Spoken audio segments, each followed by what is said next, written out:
Excitement swept the nation in 2001 when word was released that director Peter Jackson had planned on producing a movie trilogy out of author J.R.R. Tolkien's award-winning Lord of the Rings.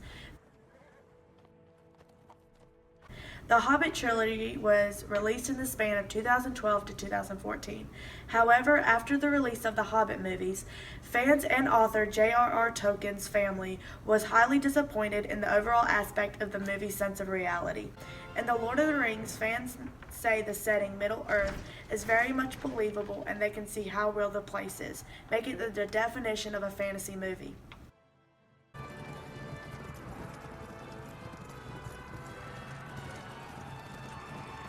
Fan Ethan Gilsford says, "The attention to detail, every set, every special effect, every prop and suit of armor and ruined town, every last smoldering candlestick and dragon scale is unparalleled.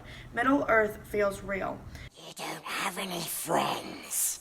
Nobody likes you. Andy's physical presence on set became an important part of how Gollum was developed. And so what we wanted to do was to take all that physicality and find a way to capture that and bring it to the digital character of Gollum. How the plot turns, what the characters do if they make through space in a believable way is all thrown out the door with the Hobbit trilogy, which was based on situational realism. It has been a long time since Thorin Oakenshield traveled so far east.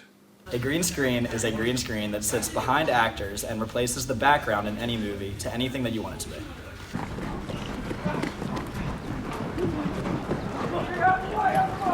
This is done through chroma keying, or keying for short. Keying is the process of isolating a single color or brightness value in an electronic image and using software to make that value transparent, allowing another image to show through that area. Green screens are green because of contrast. In order to isolate one area from the rest, the background must be a distinctly different color. Hey, Markup. This technology we use a lot in The Hobbit, but not so much in Lord of the Rings. How close is the pack? Too close. A couple of leagues. No more. But that's not the worst. Have the wargs picked up our scent? According to The Guardian, actor Ian McKellen, who plays Gandalf in The Hobbit, found performing in front of a green screen so demanding that he almost quit acting. The character of Gandalf the Grey, a wizard, is supposed to tower over most other characters in the film, so he was forced to film separately, causing McKellen to work in isolation for long periods of time. Precious, that's a meaty mouthful.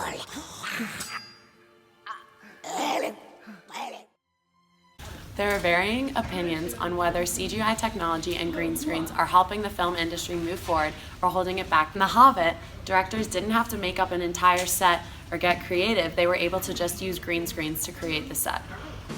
Run! And elf.